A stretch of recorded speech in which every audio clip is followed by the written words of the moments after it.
Respiratory system जो है clinical examination में इंस्पेक्शन के अंदर सबसे पहले हम क्या देखेंगे कि चेस्ट वाल जो है, जो छाती की दीवार है, उसमें कोई डिफॉर्मिटी तो नहीं है, मतलब कोई छाती की दीवार की बनावट में कोई दिक्कत है कि नहीं है। तो चेस्ट वाल के डिफॉर्मिटी के अंदर हम लोग को देखना होता है कि चेस्ट फ्लैट तो नहीं है। बहुत सारे लोगों का जो चेस्ट होता है फ्लैट चेस्ट होता है। अच्छा, सबसे पहले ये समझिए कि जो चेस्ट वाल का शेप है वो कैसा होता है। नॉर्मल शेप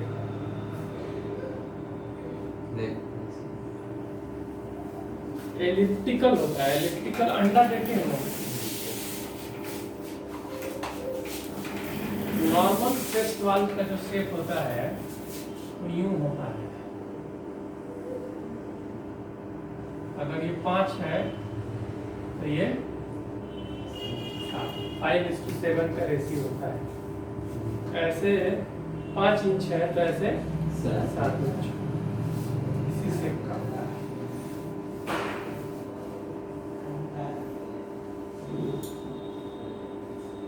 अब फ्लैट चेस्ट कब कहा जाएगा?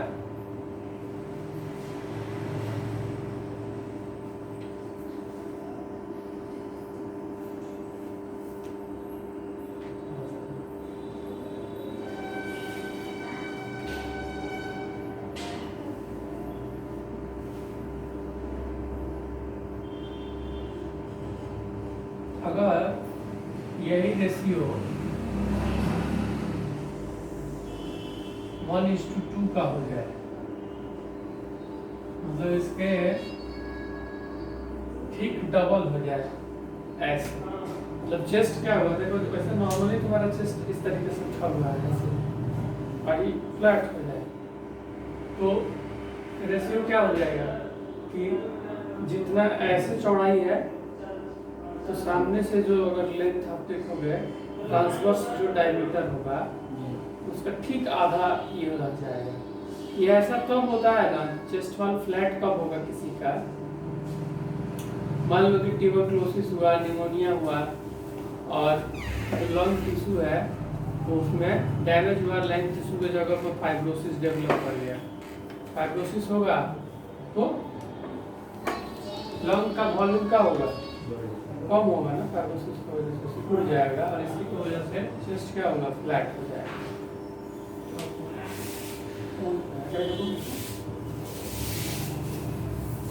में सबसे पहला फ्लैट, पहले तो ये जानिए कि नॉर्मल चेस्ट वाल का शेप कैसा होता है, तो एलिप्टिकल। एलिप्टिकल चेस्ट वाल मतलब कि 5:7 के रेशियो में रहेगा। अगर आगे से पीछे का चौड़ाई नापिएगा 5 है तो सामने से दोनों साइड का चौड़ाई 7 होगा। लेकिन अगर फ्लैट चेस्ट वाल है तो ये एक संबंधित 2 का रेशियो रह जाएगा। अगर आगे पीछे का चौड़ाई 1 सेंटीमीटर है तो ये चौड़ाई 2 सेंटीमीटर होगा। इसको फ्लैट चेस्ट वाल कहते हैं। तो फ्लैट चेस्ट वाल तब होगा जब पल्मोनरी टिश्यू ज़्यादा मात्रा में डैमेज हुआ है। ऐसा कब होता है, ट्यूबरकुलोसिस के अंदर होता है और इडियोपैथिक पल्मोनरी फाइब्रोसिस होता है। एक बीमारी होती है जिसमें नॉर्मली फेफड़े का टिश्यू डैमेज हो गया और फाइब्रोसिस डेवलप होने लगता है। उस कंडीशन में फ्लैट चेस्ट वाल होगा। उसके बाद दूसरा है बैरल सेपेट। बैरल सेपेट होता है, जैसे बैरल देखे हैं, बैरल होता है जो तेल का कनस्तर होता है गोल वाला, टीन का जो डब्बा होता है चौकोर, उसमें लंबाई और चौड़ाई क्या हो जाता है, 1:1 बराबर होता है। तो ऐसे ही बैरल सेपेट का मतलब होता है कि छाती का आगे से पीछे तक चौड़ाई और सामने से दोनों तरफ का चौड़ाई एक बराबर हो जाता है, मतलब ये वर्गाकार हो जाता है। ये भुजा और ये भुजा बराबर है, 1:1 का रेशियो हो गया। तो बैरल सेपेट चेस्ट कब मिलता है, तो ये डायग्नोस्टिक है COPD का बैरल सेपेड चेस्ट मिलेगा COPD के अंदर, क्रॉनिक ऑब्स्ट्रक्टिव पल्मोनरी डिजीज है ना, ब्रोंकाइटिस, इसके अंदर बैरल सेपेड चेस्ट मिलेगा। कैसा? बैरल समस्तर की तरफ चेस्ट हो जाएगा।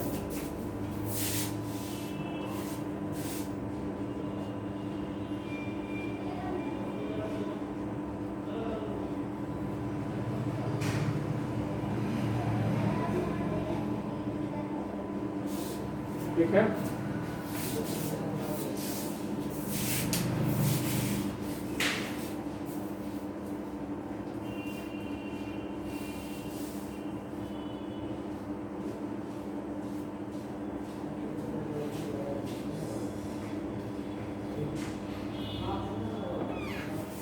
इसके बाद कुछ लोग का छाती ऐसा होता है कि हाँ हो गए, अच्छा ले लें बढ़िया हो। सुनो ना, ए बुआ, ऐसी गड़िया हम उठा लें तो कोनो दिक्कत नहीं, बादों में जाके छोड़ दे ताकि पैसा दे तनी कर पे भाई।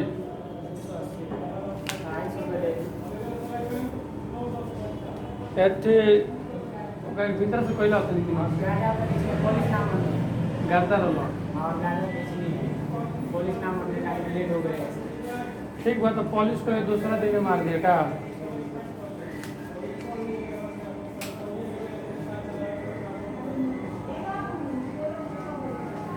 खुला बात कर ले लो 50 ले।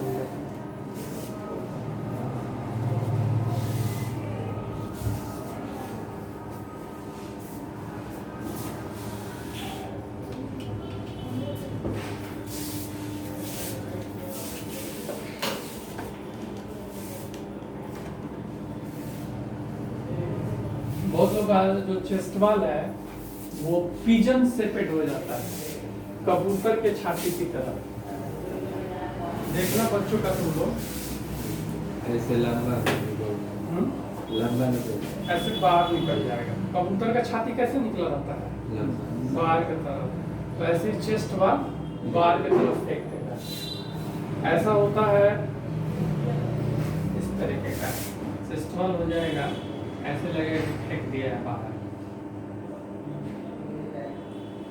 कबूतर का ऐसे ही होता है, छाती बाहर निकला रहता है, तो ऐसे ही वो निकला हुआ रहेगा।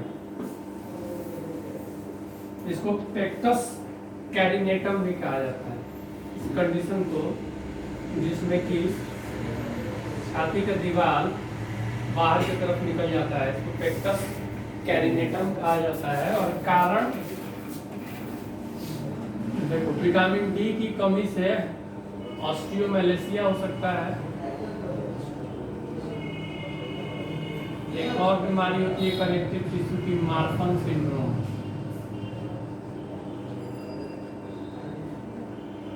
आज तुम लोग पढ़ लेना जाके मार्फन सिंड्रोम क्या होता है। उसमें भी पेक्टस कैरिनेटम मिलता है, चेस्ट बाहर रहेगा। तो अब देखो, तुम पेक्टस कैरिनेटम से परिचित रहोगे पिजन सेपेड चेस्ट से, और तुमको नहीं पता है कि पिजन सेपेड चेस्ट किस में मिलेगा, तो गूगल करके पता कर सकते हो।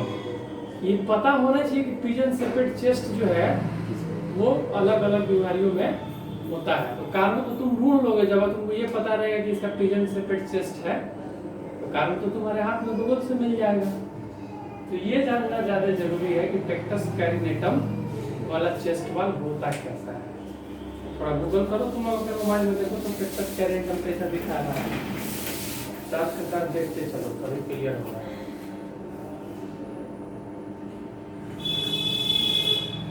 रिकेट्स में भी हो जाता है पेक्टस कैरिनेटम, रिकेट्स के अंदर।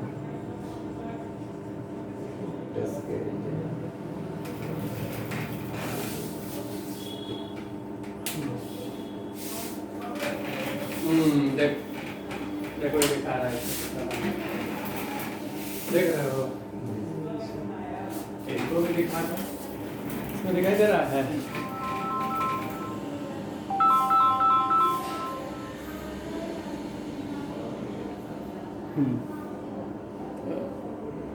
ये ऐसे बाहर की तरफ निकला हुआ। अब जब तुम कभी किसी का देखोगे तुमको पता चल जाएगा कि ये पेक्टस कैरिनेटम है, तो तुम अपना जरूरी काम उसमें कर लोगे, ढूंढ लोगे, भाई विटामिन डी खोज लोगे कि कमी तो नहीं है। रिकेट्स नहीं डेवलप कर रहा है से मार्फन सिंड्रोम पढ़ के देख लोगे कि उसमें और क्या क्या लक्षण होता है, तो वो लक्षण उस पेशेंट के अंदर मिल रहा है कि जैसे मार्फन सिंड्रोम गूगल पे टाइप करो मार्फन सिंड्रोम।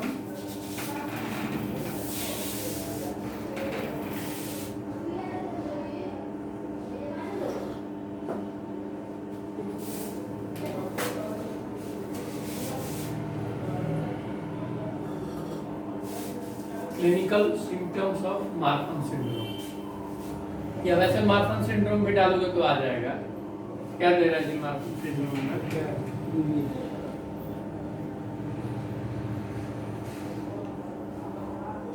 अंदर की तरफ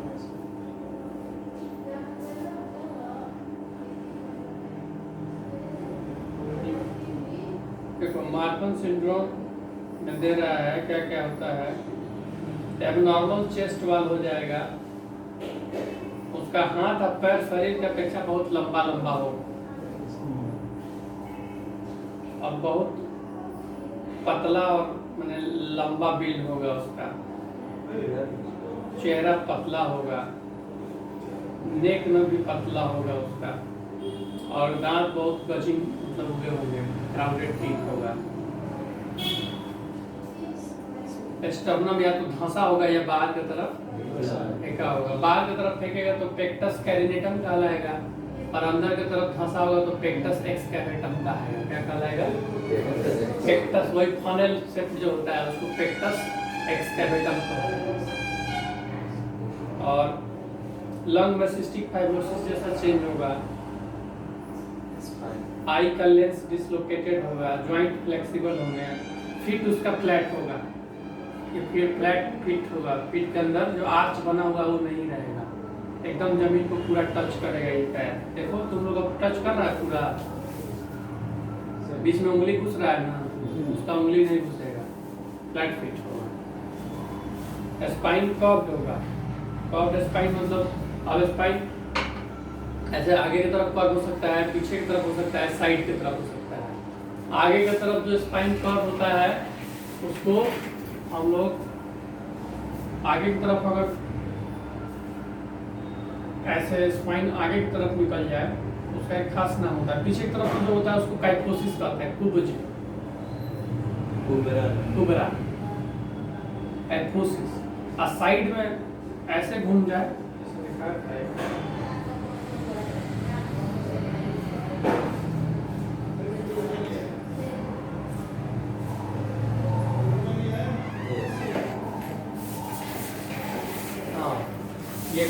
ये स्कोलियोसिस है, एक साइड में ऐसे घूम गया, ये स्कोलियोसिस है। आगे की तरफ पीछे की तरफ में ऊपर बन जाए तो वो काइफोसिस कहलाएगा। तो अब देखो इसीलिए ये सब जानना जरूरी है कि जब तुम ये जानते रहेगा इस सब को कि छाती बाहर निकला है तो मतलब पिजन शेपेड चेस्ट है, इसको पेक्टस कैरिनेटम कहा जाता है। तो तुम उसका कारण ढूंढ लेगा और उसमें वो एक लक्षण से तुम उसका बहुत सारा बीमारी बाहर निकाल जाएगा। चुपे नहीं तो ओवर गार्डिनल आईएम पहले बनाई, आज भी होता है, आज भी कॉल हो ना चुप तो भेजा नहीं यार। तो कितना दिक्कत हुई, 3 दिन साल चलता होगा। आप पैरासीटामोल तो दिया था ना, कान में दर्द है तो दूसरा कौन सी दवाई दो, एंटीबायोटिक चला था, दर्द की दवाई दे दो, और क्या हो सकता है। एक बार आराम हो तो ठीक बन तो भेजा नहीं, दूसरा कौन।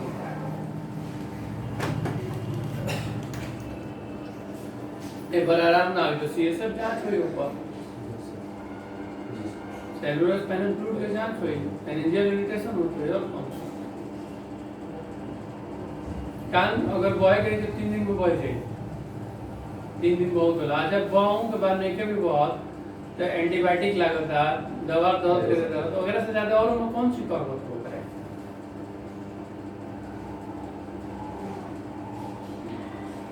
फिर नहीं के आराम हो तो फिर मेनिंजियल इरिटेशन हो सकता था।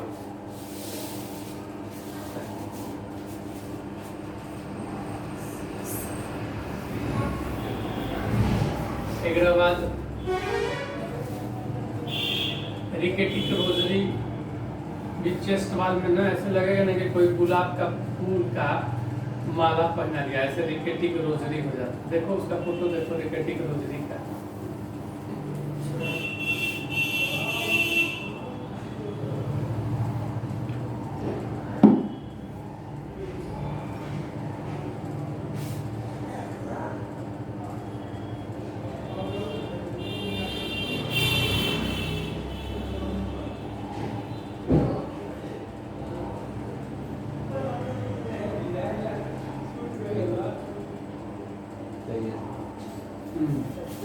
समझ में आ रहा है ना कैसे कोई माला पहना दिया कितना अच्छा दिखा रहा है।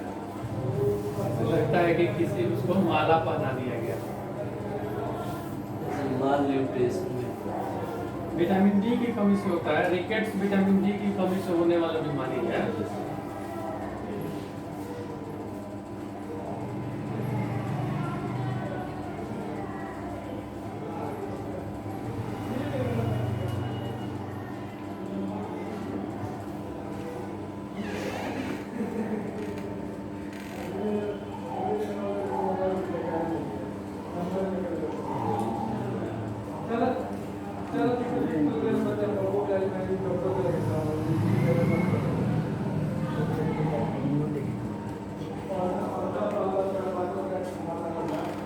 ये है रिकेटिक रोजरी। ऐसा लगता है कि कोई माला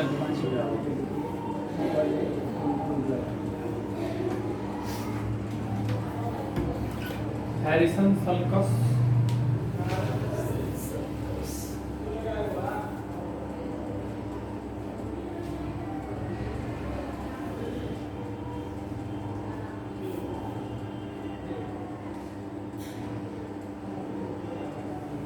ये भी रिकेट्स का ही वजह से होता है हैरिसन सल्कस।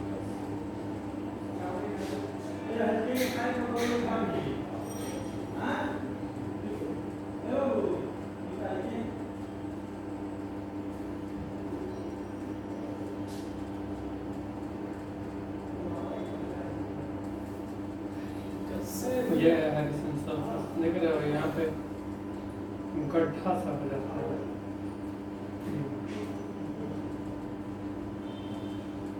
ये हैरिसन सल्कस।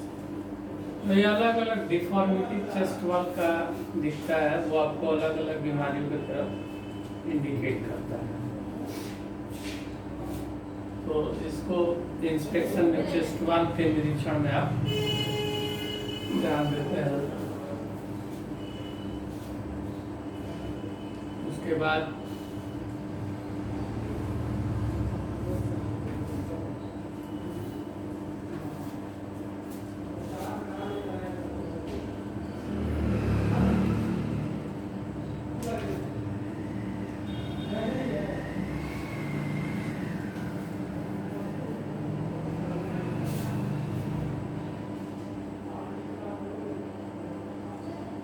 जिसको कहा जाता है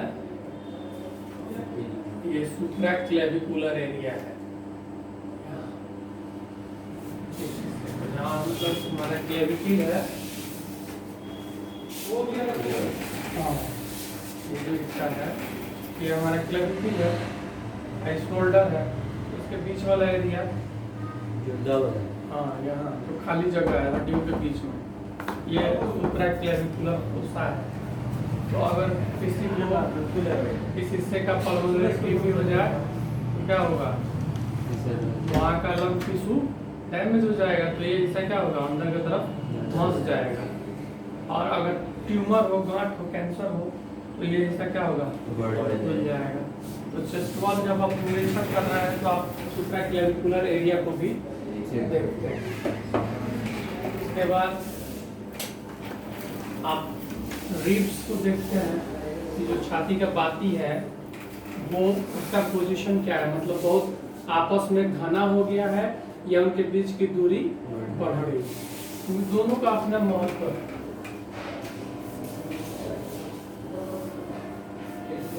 अगर फेफड़ा का कोई पार्ट कोलैप्स कर जाए तो रिब्स क्या होंगी, आपस में सट जाएंगे और प्लूरल इफ्यूजन हो जाए या न्यूमोथोरैक्स हो जाए तो रिब्स क्या होंगे, ज्यादा स्पेस घुस गया ना तो रिब्स चौड़ी हो जाएंगे। रिब्स के बीच का स्पेस क्या होगा,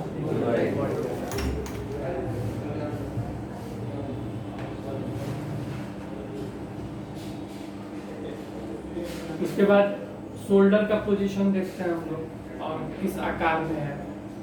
तो नॉर्मल पर्सन में दोनों शोल्डर जो है वो सेम लेवल पे होता है, एक बराबर लेवल पे होगा दोनों साइड। लेकिन अगर किसी के फेफड़े का एक साइड में कोलैप्स कर जाए या फाइब्रोसिस हो जाए तो उस तरह का कंधा क्या होगा,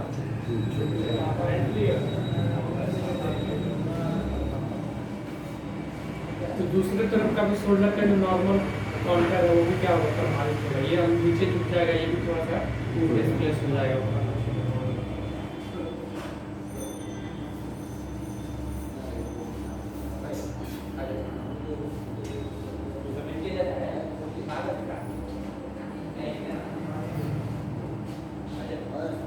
इसके अलावा ये बीचों बीच ट्रैकिया है, सांस की नली, और इसके दोनों तरफ भी देखो स्टर्नोक्लीडोमास्टोइड मसल है, पकड़ो मोटा सा,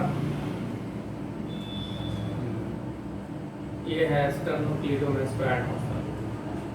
तो यही ना ट्रैकिया को बीच में रखता है, बीचों बीच ट्रैकिया को रखने का काम यही करता है। अब सोचो ना कि किसी कारण से मान लो एक तरफ कोलैप्स हो गया, फेफड़ा का एक पार्ट सिकुड़ गया, पूरा बंद हो गया, उसमें हवा नहीं जा रहा है, तो ट्रैकिया क्या होगा, उस तरफ खींच जाएगा। जिधर कोलैप्स होगा तो ट्रैकिया आप बीचों बीच नहीं ना रह जाएगी, ये विंड पाइप तुम्हारा बीचों बीच रह पाएगा। इधर कोलैप्स है तो इस तरफ खींच जाएगा, और इस तरफ जब खींचेगा तो जो इधर का स्टर्नोक्लीडोमास्टोइड है और इधर का, दोनों एक पोजीशन में नहीं मिलेगा।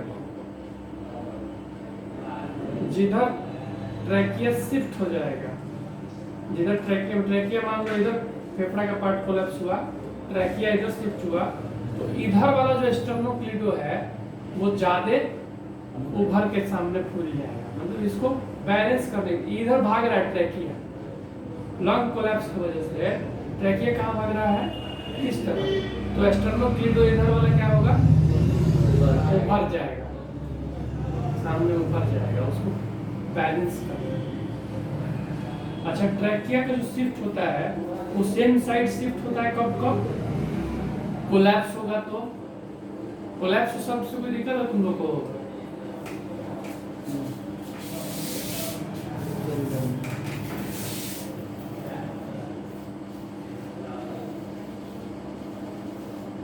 इधर 3 पार्ट है, इधर 2 पार्ट है, मान लो ना इसमें से एक पार्ट कोलैप्स कर गया, इसमें हवा नहीं जा रहा, कोई म्यूकस प्लग आया और आके यहाँ पे इसके मेन ब्रोंकस में चिपक गया, इसकी वजह से एयर एंट्री नहीं हो रही, हवा, ये पूरा पार्ट क्या हो गया, कोलैप्स हो गया।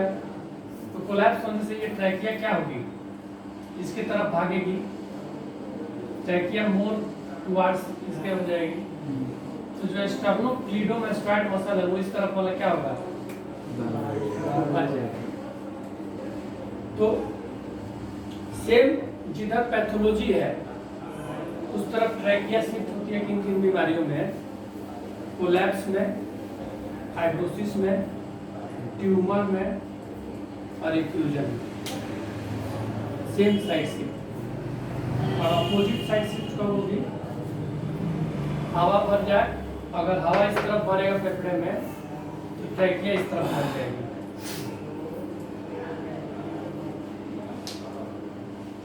या लंग अगर इस तरफ नहीं बना है, एक हिस्सा जन्मजात, तो ट्रैकिया दूसरी तरफ भाग जाएगा। चलो और भी पढ़ेंगे, अभी तो इसको धीरे धीरे पढ़ा जाएगा।